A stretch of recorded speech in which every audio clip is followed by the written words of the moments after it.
I heard they mad, I deserve to brag. I'm in my bottom line Birkin bag, and I ain't trying to waste a whole lot of time with this rhyme. But after this, we getting straight to the bottom line. So it's like when I was growing up in the late 80s, my mother took me to a bank and, opened up a savings, check-ins. Yeah. If I'm hearing you correctly, it might be, just as important to start maybe even opening up an account. I have a Charles Schwab account where that's a platform I use to do my investments and things like Sure. that. Might be advantageous or, beneficial in the long term to maybe if you have a 10, 12 year old, child, to show them how to trade stocks, at a minimum. So that way that type of education is taking place. And so when they get older and they become, like you said, in their early 20s, and they do have some type of disposable income, maybe that could be an additional resource that they can help, pay themselves, as you said earlier. Well, and there's apps out there, Jamal, where people can do this without real money. Yeah, So, Robinhood. Charles Schwab has the penny stocks. Those are you can actually introduce kids to the whole idea of savings and balancing a checking account and understanding assets and liabilities at the high school age and above. Yeah. And you can do it without real dollars, right? So you can actually go in and experience it without taking any risk of losing money per se.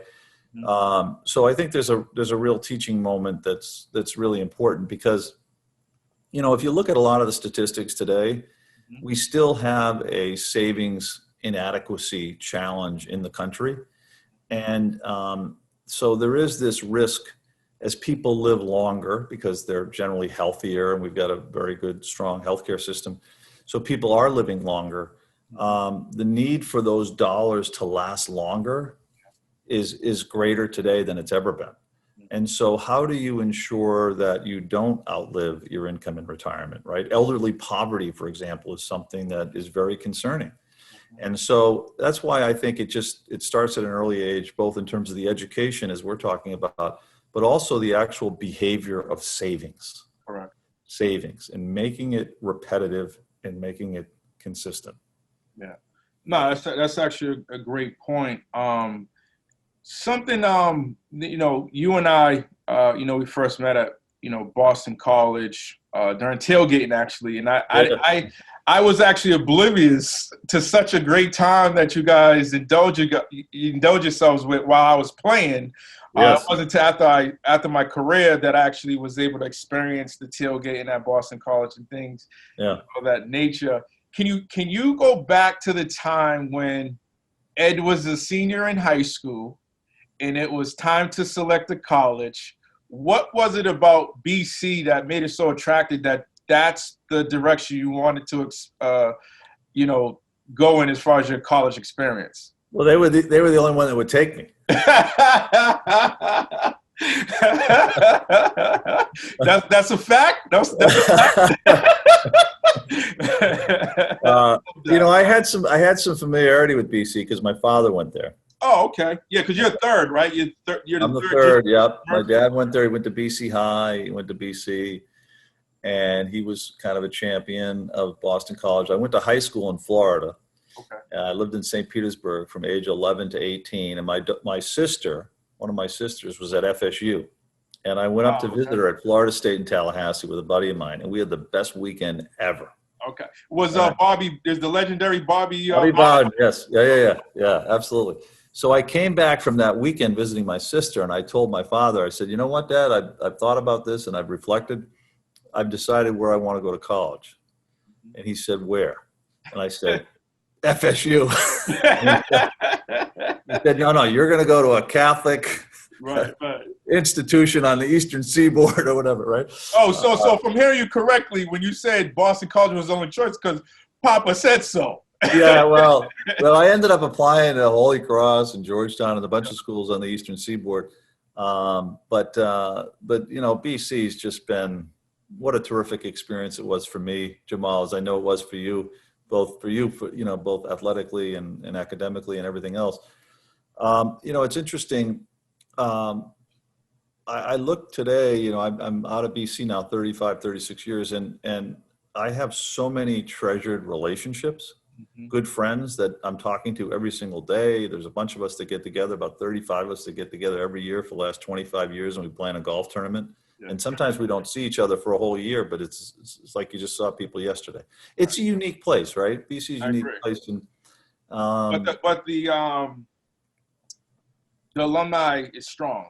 It is. Very strong, very loyal. And, that's something I've benefited tremendously from, both personally and professionally. So absolutely. Yeah, same thing. Absolutely. I echo the same thing as far as the relationships that was established then that I still, have today. Yep, exactly. Yeah.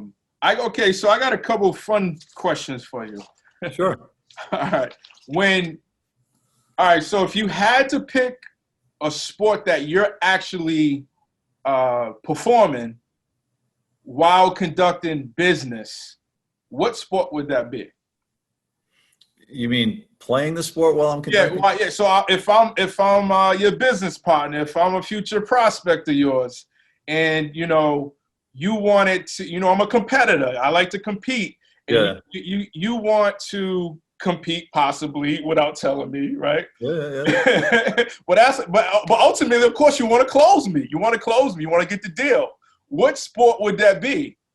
Probably basketball. Oh, okay. So did you have a jump shot? Did you have good? I did. Handle I did have a jump shot. I did, and I wasn't bashful, as people told me. Yeah. No, I'm actually surprised. I'm like pleasantly surprised you said basketball. I thought you said, most people would say golf and stuff like that.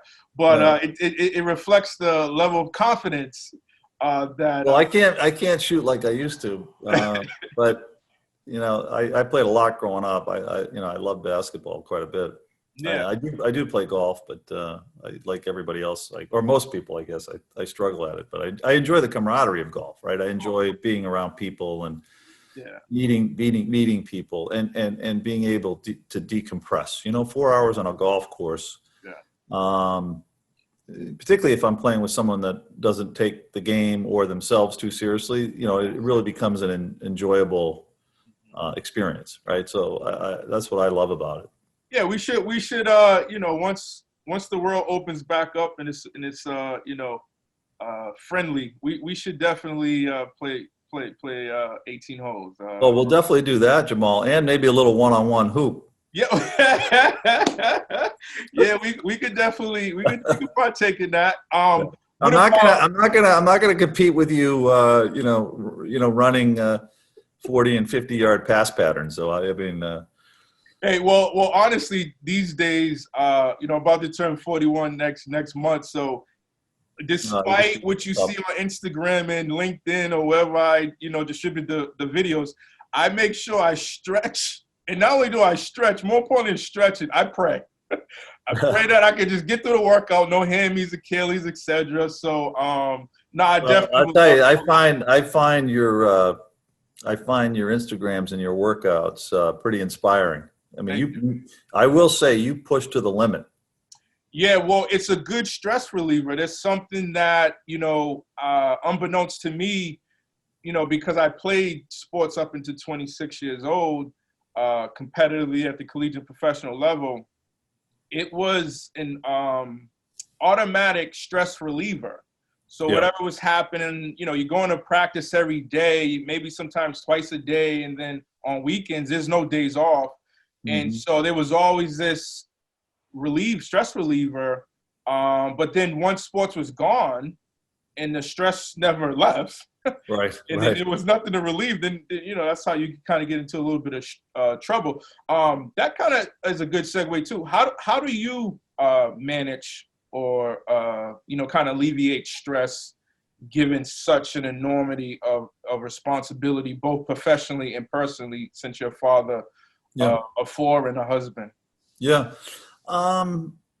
So, I think like you, I mean, I try to exercise as much as I can. Typically I do it really early in the morning, and usually it's a kind of a run walk combination. I try to do about 6 miles a day, but get it done really early.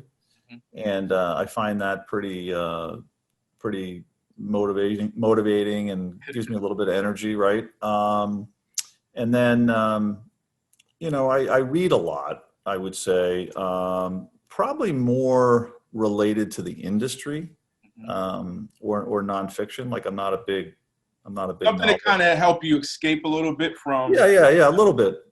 Yeah, I'm not a big novel reader, but I try to do that. And I have this thing in my mind that you've got these different spheres in your life. We talked about some of them. You have physical, which is the exercise and the working out, and there's the spiritual.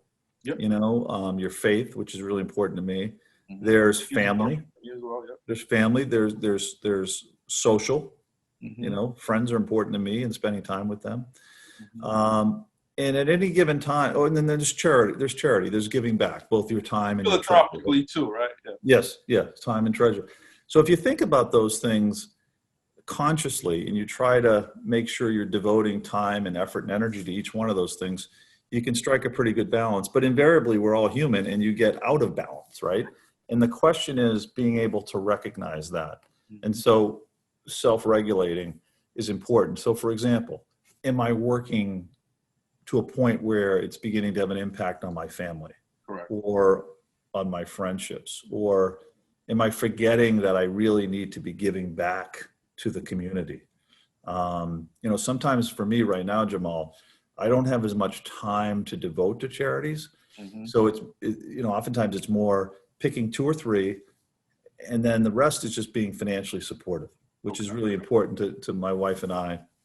We have a foundation, and giving back is just something that I believe strongly. In fact, I remember when I was a kid, my father said to me, he said 2 things, and it's always stuck with me. He said, if you don't give when you have $1, you're not going to give when you have $1 million. That's very true. Right? That's very true. Everybody can find a way to give something.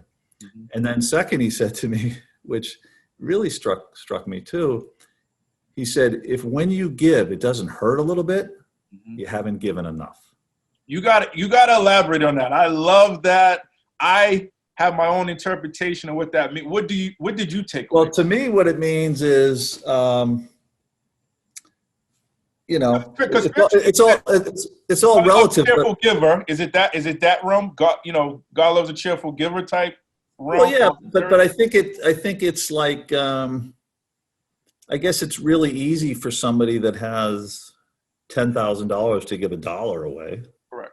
That's not going to cause any consternation or pain, or, you know what I mean? But what about if you had to give 1,000? Right. It kind of makes you think, wow, that's 10%. Can I, you know what I mean? I get you. It's just kind of like this whole theme of tithing, right? That is really common in lots of different faith-based religions, right? And other types of institutions too. So I think that's what he meant, because look, at the end of the day, we're all blessed in one way or another, right? And so do you feel a sense of obligation to help others out, to give back to those that are in need? For me and my wife, it's really important to us. And because at the end of the day, it's all a gift, right? So what do you do? What are you doing to share it? What are you doing to help other people out, right?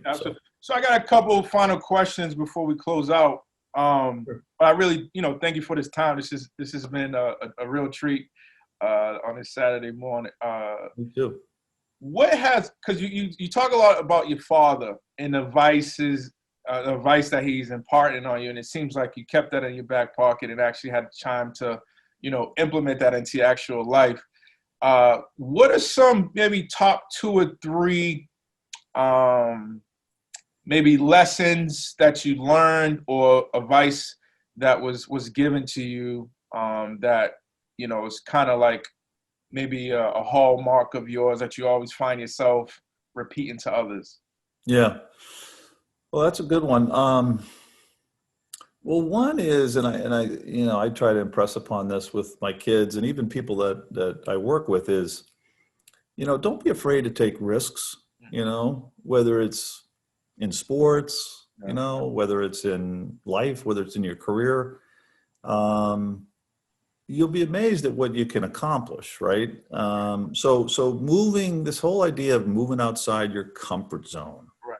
Some people would say life begins once you move outside your That's comfort right. zone, and the That's biggest right. risk that Yeah. the I biggest mean, risk. look at even some of the things that you're doing, like with your own life and what you're doing with these programs, these exercise programs. I like some of these things are really challenging you. When you get like a 56-inch vertical jump or whatever, right? But 41, but who's counting? 41. It's still a big number, but this whole idea of sort of moving outside your comfort zone, right? And being comfortable with ambiguity, right? Correct. That's Yeah. so that's one thing I think, and that can apply in different ways. The other thing is just cherish the moment, right? Yeah, Sometimes that's a big one. sometimes we get so caught up and we forget the moment that we're in.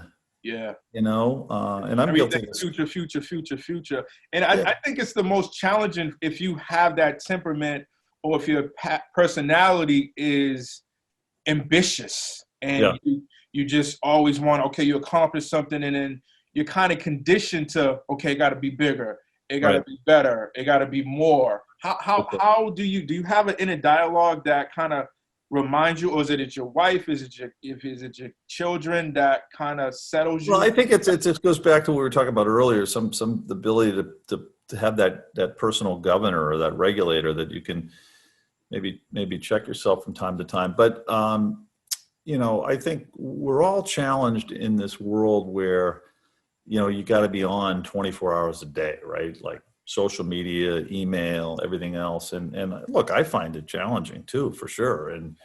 But this whole idea of trying to be in the moment is really important. It could be as simple as you're out to dinner with your daughter and you find yourself looking at your phone. I mean, the reality is it can wait. Correct. So you have to eliminate that temptation and be in the moment. Right. And I think it's just much harder today than it was for our parents, 20, 30, 40 years ago. I mean, just the environment that we're in. Yeah, a lot of distractions. Yeah. Somebody who, in my opinion, I think you probably agree, and there's countless and endless others that would probably agree as well, of somebody who mastered the art of being in the moment is the GOAT himself, Tom Brady, right? Oh, yeah. Talk about, I know you gush over him a lot. I know you're a big fan of Tom Brady. Can you just talk about, Tom Brady and what he's accomplished down in Tampa Bay and just what is a couple of characteristics about him, or what is it about him that you admire and respect so much? Yeah. Well, first of all, I mean, confidence. Yeah. Right. I mean, he projects a degree of confidence. Some might say cockiness. I don't really see that. I just see confidence and this steely determination, right? It's this steely determination. Yeah. I think he's just confident enough to know, like, he's not better than you. He just doesn't have to compete with you. He competes with himself. Yeah. I think that's largely right. And then I think the second thing about him, and I think this has become more apparent to most people, particularly over the last year or so, is this ability to make other people believe in themselves and in what can be accomplished together. He's not one to necessarily take all the credit, so to speak, right? Like you'll see him be deferential to his teammates and try to pull others into interviews and things like that, which I think is the true mark of a leader, because it's, you really don't get anything done by yourself. I always say that, like, no, you can't. Yeah. Everything you accomplish. If you can get it done yourself, it's not big enough. That's right. Yeah. Everything you accomplish in life generally is with and through others. Correct. And so I think he as much as anyone, I think, has really recognized that. I mean, obviously he just has pure God-given talent, and he's got tremendous work ethic for sure, right? But I think it's that determination and the fact that he understands that it's not that in order for him to be successful, the team has to be successful. It's not about one person. And I think that's what, frankly, people may have different points of view on him, but that's Bill Belichick's MO, right? It's do your job, and it's a system. It's not about one individual. It's about a team and it's about everybody, performing their responsibilities. And I think that has application to business. I think that has application to life. Yeah. No, like they always say, truth transcends all. And finally, in closing, I'm curious to know, you've been in the financial industry for over 30 years. I'm sure you've, closed deal after deal after deal. No, I just want to say thank you for your time. But also, as you was telling that story, I couldn't help it, but your energy and excitement was very palpable, just as far as the art of the deal and closing and things of that nature. So again, is there a particular close you ever experienced? Did somebody close you, or were you a witness to somebody who had this ability to close somebody that really, impressed you, or just something that was memorable that you was like, wow, that was a strong close? Yeah, I certainly work with a lot of really talented people, and I know I've learned a lot from them over the years. I just like being around people. Like, I like the challenge. I like the opportunity, and fortunately, I've worked with some good companies that have great products and great services, and so you can actually present your case with passion and conviction because you believe in what you're selling, right? Or believe in what you're offering. And so I think I love the pursuit of new business. I work oftentimes, even today in my role, I always say to the sales folks, if I can help, I'm happy to make a call. I'm happy to show up at a presentation. I always felt like, as the leader, I need to be the most articulate spokesperson for our capabilities, right? So I always say, bring me in if you think I can help you, right? And I still love that aspect of it, I really do. Yeah. Well, Ed, it was a pleasure. Thank you Thank you, my friend. Yeah, and once the world, I'm just honored to be on this podcast with you. I mean, you've had some Troy Bell and all these, accomplished pro athletes and business people and everything. So thank you for having me. You up there? You up there? You officially are part of Bottom Line Burke's Big Boy Club. There we go. I love it. You're a part of that. Awesome. Actually, later on today, in a couple hours, I'll be interviewing Troy Bell as well as Coach Al Skinner, that I'm really looking forward to. Oh, two good men. It's going to be a big one. Two good men. Yeah. Yeah. No, absolutely. And we're all BC guys. So exactly. I look forward to playing golf and continue to talk to you, and this will be first of many, I'm sure. So all the best, and definitely enjoy your weekend, and thank you for coming on the show. You bet, Jamal. Thank you. All right, take care. Take care, my friend. Bye.